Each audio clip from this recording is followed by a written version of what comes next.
Чувствате ли се носталгично за по-студените дни от годината? Аз да. Затова реших да направя канелени рилца. Те са сладки и много ароматни, направени от тесто.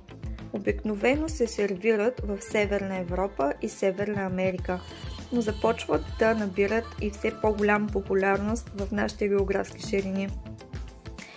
Получиха се меки и пухкави, карамелизирани между слоевете и ароматни от маслото. Мисля, че е подходящо и за начинаещи. Лично аз ги правя за първи път, но няма да е и за последен. Мисля да направя няколко подобрения по тази рецепта и да експериментирам с навиването на тестото. Ако това видео ви е харесало и искате да видите още, може да ме последвате в канала ми.